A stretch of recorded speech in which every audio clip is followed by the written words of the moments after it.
If you want to watch every episode of the Stop and Go F1 Retro Review of 1981 right now, you can do so by becoming a Mansell Mustache member. Click the link in the description below.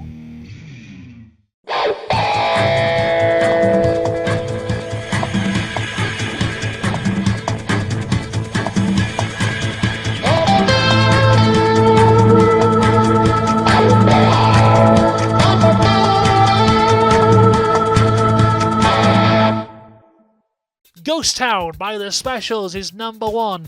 The Raiders of the Lost Ark is the biggest film in the world, and a man has recited pi to 31,811 digits in an event that took place in front of a live crowd and took 3 hours and 49 minutes.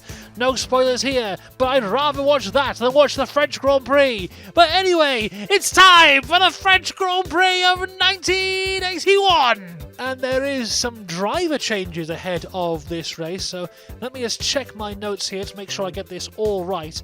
Tombe is out of the Theodore car, being replaced by Marc Schorer. Jean-Pierre Jabouille has also decided to retire after saying he can no longer drive with the injury sustained at last year's Canadian Grand Prix, so Ligier have replaced him with Tombe. So to summarise, Tombe out, Schorer in, Jabouille out, Tombe in. But now it's time for even bigger news. It's tyre news!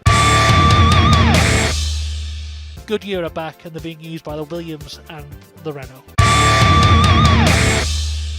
And as we head to the grid, it's Renault driver René Arnoux on pole for his home race, with John Watson alongside him. Prost is 3rd, Piquet 4th, and championship leader Reutemann is in 7th. It's a bit overcast overhead as the engine revs rise and away they go. And coming through in the middle of your picture, Alain Prost, the Frenchman, and René Arnoux. But it is number 5, Nelson Piquet, who is leading with John Watson, taking 2nd position and trying to take Piquet as they go into the 1st corner. Piquet and Watson already breaking away to Cesaris in the Marlborough in 3rd position.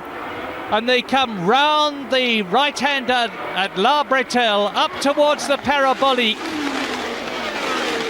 Now they're into an uphill section, and on lap 1 out of 80, it's Nelson Piquet leading John Watson, then the young Italian De Cesaris. So a Brazilian in the lead in the Marlborough, an Irishman in 2nd place, Piquet in the Brabham, not the Marlborough, John Watson 2nd in the Marlborough, as the rest of the 23 runners go streaming through, and last at the moment, it's Eddie Cheever in the Tyrrell. Now, I don't know about you, but I always get this thing whenever I go in the car for a long drive. As soon as I set off, I instantly need the toilet. Apparently, it's not just a thing for me, because Alan Jones also had it in this race. He went off, and that's Alan Jones into the pits. Now we're well into the race, and Alan Jones in the Williams car. Don't be worried about that fluid. Wow, this race is very dull. Can we put something else on? What's that tape there? Put that tape in. Let's see what it is.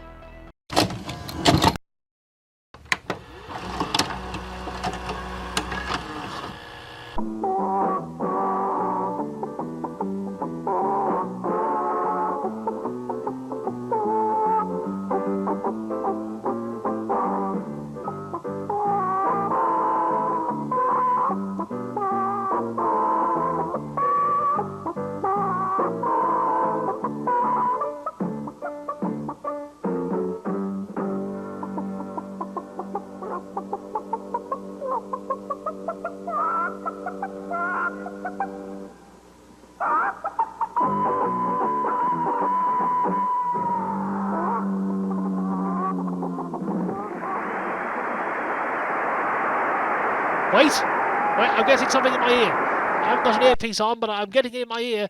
Something interesting is happening at the French Grand Prix. We go over to it right now. Alain Prost. And look at that, spray from the tyres. It's coming down, it's starting to rain heavily as De Cesaris, who has been into the pits, comes out, and Alain Prost takes Patrese, and John Watson is blocked by Patrese. He's past Hector Rebac, and the rain is really starting to come down now. Unfortunately, it's too late for some people who have died of actual boredom, but something is happening here in the race as rain begins to fall on the track. Of Prost, and out goes the red flag. They're stopping the race. They're stopping the race. This is on the 59th lap. Oh, you're going to be kidding me. Jesus Christ. Right, now the excitement has passed. It's time for a restart now. The rain has also passed, and we restart the race with the grid in the same order it was when it finished, with Piquet in pole place.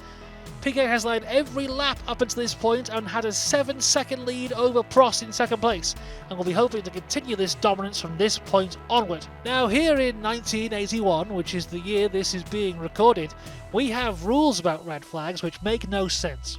So, I will read them from my handy-dandy notepad. The gap you had when the red flag came out still counts, and the gap when the red flag came out is combined with the gap at the end of the race to find your true result. So if you have a 20-second lead when the red flag comes out, at the end of the race you'll be added 20 seconds in front of wherever you are, and then it takes a maths genius to figure out where everyone is, but 4 to 6 weeks later we find out who won the race. It's great. So here were the numbers at the red flag. Piquet was 6.79 seconds ahead of Prost and 7.28 seconds ahead of Watson. Everyone from fourth down was over 20 seconds behind of him, so we don't need to really think about them unless something mad happens.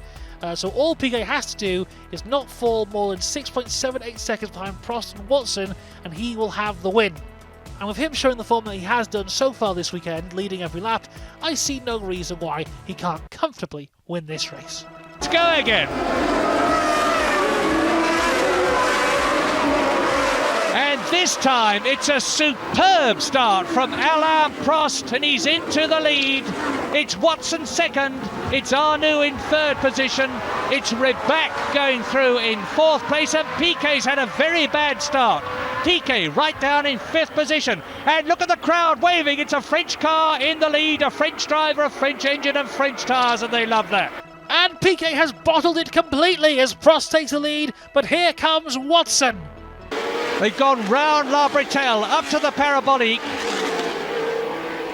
This is the 95, 100 mile an hour corner, and Watson's trying to take Prost as they come up to the braking point, and he's going through. John Watson leads, but he's run wide, and Prost goes through. Well, if John Watson keeps that up, he will either definitely win this race or go straight into the Armco. So, Prost leads, Watson second, Arnoux is third, and let's look at it again. This is where Watson lost the lead. He runs wide over the curbing, Prost holds his line, cuts through on the inside, lovely bit of driving. John Watson just overdid it a bit, and I suspect that's a function of the soft tyres that Prost has got, and at the end of lap 1 of the second leg, Prost leads Watson. So, Alain Prost, for the first time in his career, is leading a race, and it's his home race. And as we cross the line, both Prost and Watson have an over 20-second lead on Piquet, so they can keep first and second. Arnoux crosses the line in third, but is demoted to fourth overall. Peroni is fourth across the line and fifth overall. Piquet crosses the line in fifth and is lucky to finish third overall after an awful restart. It's the amazing André de Cesaris who crosses the line in sixth to take 1 point. But because he was a lap down before the red flag, he actually finishes 11th. And Elio De Angelis, who crosses the line in 9th, is actually 6th. None of this makes any sense! Anyway, Alain Prost has won his first ever race, and it's his home race. Who knows what the future will hold for this young Frenchman, but I know where we'll be next time. It is the British Grand Prix. I'll see you then.